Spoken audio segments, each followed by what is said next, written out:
दोस्तों, आज स्टार्ट करते हैं फिगर काउंटिंग का चैप्टर। इसमें कोई ना कोई क्वेश्चन पेपर में आता ही रहता है। पैट का एग्ज़ाम हो या फिर अन्य एग्ज़ाम जो हमारे आने वाली परीक्षाएं हैं उनमें एक फिगर काउंटिंग आती है, चाहे UPSSC का कोई एग्ज़ाम हो। तो आज देखते हैं इसको किस तरह से सॉल्व करते हैं। तो देखो, कुछ फिगर काउंटिंग आती है, कुछ इंपॉर्टेंट फिगर काउंटिंग मैं कराता हूँ। जैसे मान लो, सबसे पहले वर्ग गिनना कैसे सीखेंगे। अगर कोई आकृति दे रखी है और उसमें वर्ग निकालना हो तो सबसे पहले याद रखना है कि भी वर्गों की काउंटिंग किस तरह से करें। तो 1 2 3 4 ये छोटे छोटे दे रखे हैं और एक पूरा कंप्लीट, तो इसमें कितने वर्ग हो जाएंगे? इस तरह से 5 वर्ग हो जाएंगे। वर्गों की संख्या कुल कितनी हो जाएगी? 5 हो जाएगी। अब ये छोटी आकृति हमने आसानी से कैलकुलेट कर ली। अगर इससे बड़ी आकृति होती तो उस तरह से कैसे कैलकुलेट करेंगे। तो मान लो ये वाली आकृति है, इस तरह का अगर मैंने फिगर बना दिया,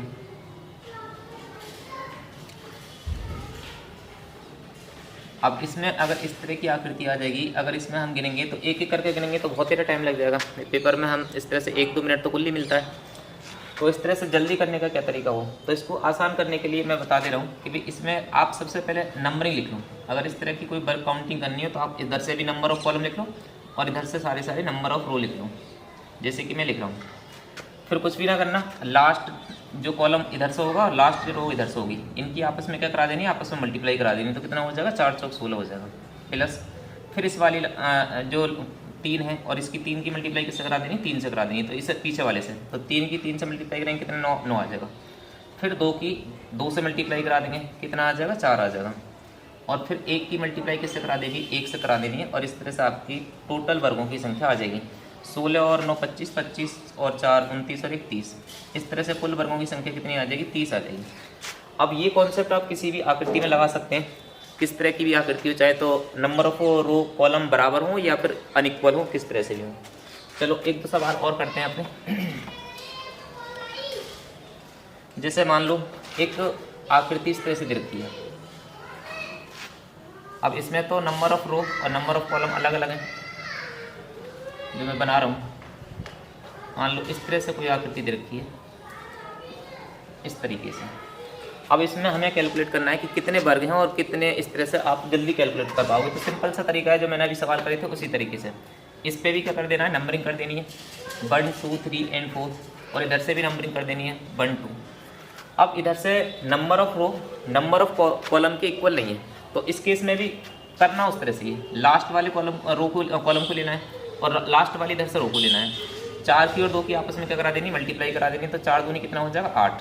प्लस फिर इधर से इससे पीछे वाला नंबर लेना है और इससे इधर से पीछे वाला नंबर लेना है। इनकी आपस में मल्टीप्लाई करा देनी तो कितना आ जाएगा? 3 1 3।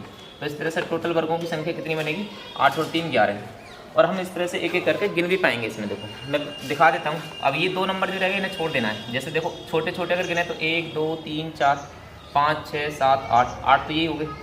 और 3 कौन सा नज़र आ रहे हैं? तो देखो एक ये नज़र आ रहा है, एक इस तरह से, फिर दूसरा नज़र आ रहा है और फिर एक इस तरह से, ये तीसरा नज़र आ रहा है। तो इस तरह से 8 और 3 टोटल नंबर ऑफ वर्ग कितने स्क्वायर है? इसमें 11। इस तरह से ऐसी कोई और आकृति है, एक आध एग्जाम्पल में और देता हूँ आप, ताकि अच्छे तरीके से सवालों को सीख पाओ। जैसे मान लो कोई आकृति और दे रखी है,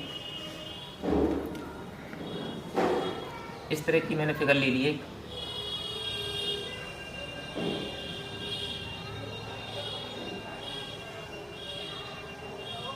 इस तरह से अब इसमें हमें नंबर ऑफ टोटल वर्ग निकालना है।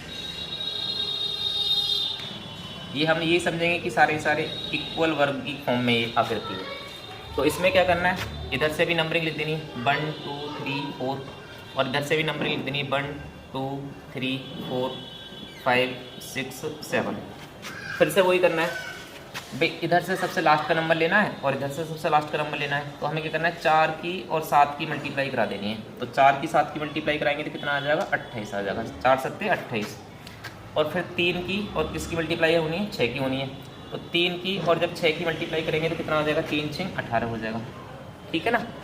अब 2 की और किसकी मल्टीप्लाई होनी है? 5 की मल्टीप्लाई होनी है, क्योंकि 2 पंजे कितना हो जाएगा? 10 हो जाएगा।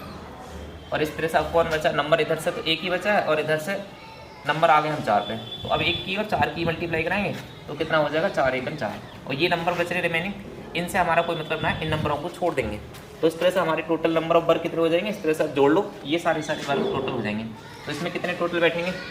ये हो जाएंगे 8 और 8 16, 16 और 4 20, कैरी लगा 2, और 2 4, 4 और 2 कितने हो गए 6। तो इस तरह से इसमें कुल वर्गों की संख्या कितनी आ जाएगी 60 आ जाएगी। तो इस तरह से किसी भी आकृति में हम वर्गों को फाइंड आउट कर सकते हैं। हमने वर्गों को काउंट किया था, अब उसी तरह से रेक्टेंगल की संख्या निकालने की कोशिश करते हैं। तो रेक्टेंगल भी इस तरह से निकलेंगे, बस थोड़ा सा ध्यान रखना है, थोड़ा सा अलग तरीका है, तो बस थोड़ा सा ध्यान से सीख लोगे तो आप आराम से आयतों की संख्या भी निकाल पाओगे। जैसे वर्ग में क्या करते थे, अगर हम वर्ग निकालते थे तो कितने आए थे, जैसे हमने काउंट किए थे तो 1 2 3 4 और एक ये कंप्लीट, तो कितने हो गए 5 वर्ग हो गए इस तरह से। लेकिन हमें पता है जो वर्ग होता है, वर्ग एक क्या होता है, वर्ग भी एक आयत होता है, वर्ग भी क्या होता है एक आयत होता है।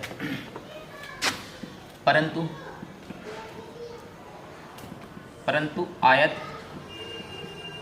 एक वर्ग नहीं होता है, परंतु आयत एक वर्ग नहीं होता है। तो ये वाली बात थोड़ी सी ध्यान रखनी है कि वर्ग तो एक आयत होता है परंतु आयत एक वर्ग ना होता है। अब इसमें अगर हमें कुल आयतों की संख्या निकालनी है कि भाई कुल आयत कितने इस आकृति में, तो कुल आयत निकालने के लिए हमें सबसे पहले क्या करना पड़ेगा, भाई वर्ग पता हो तो वर्ग तो हमें पता है इसमें कितने वर्ग हैं 5 हैं, प्लस अब एक्स्ट्रा देखेंगे कि ऐसे कौन सी मतलब फिगर बच गई हैं जो उसमें वर्ग से काउंट होने से बच गए हैं। तो एक तो हमारा ये वाली जो आकृति थी इस तरह से, तो एक आकृति तो हमारी ये बच गई है और एक आकृति हमारी ये बच गई, एक आयत ये बच गया है। तो दो आयत हो गए इधर से, और 2 ही आयत इस तरह से ऊपर बच चुके हैं, एक ये और एक इस तरह से ये वाला। तो टोटल कितने हो गए इस तरह से 9 आयत हो चुके हैं। अब इसको जल्दी से कैसे करा जाए पेपर में, तो इसका तरीका ये है कि आप इधर से नंबरिंग कर लो कॉलम की, इधर से भी नंबरिंग कर लो रो की।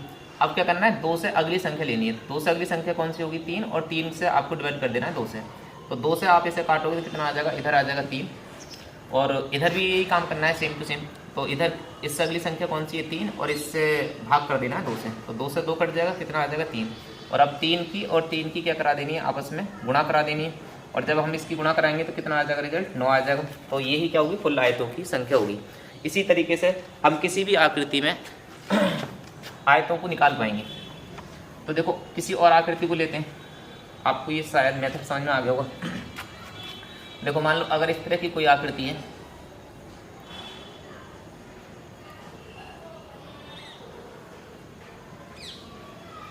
इस तरह से अगर ये आकृति दे रखी है तो इसमें कुल आयतों की संख्या किस तरह से निकालेंगे।